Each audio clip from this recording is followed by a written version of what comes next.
Kama unakumbuka, juzi tuliposti video moja ikiwa inaonyesha mdogo wake Nai alikuwa iko live na nini, walikuwa jikoni na Nai official Nai, and then tukamwona Pacome amekuja pale na nini.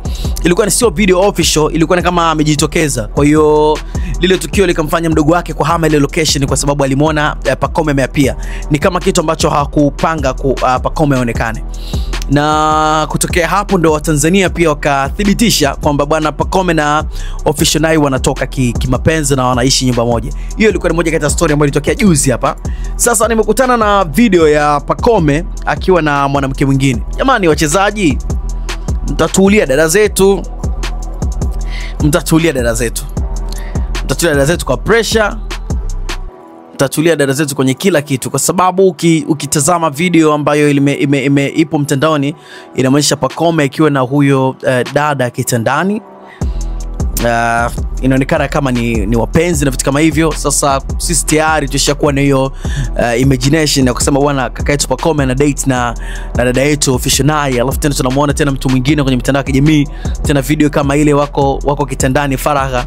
Zitakuwa video ngapi za wadada yetu wa Kitanzania ambao wanawashabikia wachezaji mpira ambao watakuja kuziachia video zao baada ya kuona wachezaji wana watu maarufu?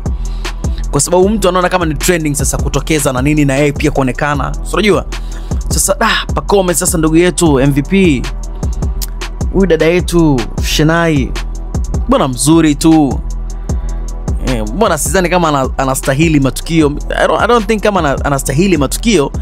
Kwa sababu mbona kanyoka sana huyu dada. Tunaona wadada wengi wa mjini ambao walikuwa wadada wa mjini wale mambo mengi, lakini sasa hivi wameamua kutulia kwa sababu wanaamini maisha inabidi useto, ujipange. Ujinga unatakiwa uwe na muda wake wa kuishi.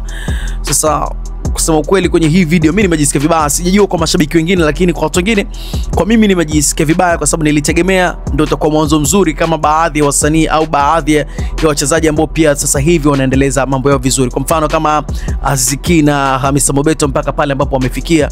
Na kumbuka pia Aziz Ki alikuwa ni mchezaji wa Yanga. So kwa sababu Pacome pia ni mchezaji wa Yanga, mimi nikamini pia kwa Nai kutakuwa kuna jambo. Sasa jambo lile halijafika tena, tunataka maskendo tena ya mavitanda na nini.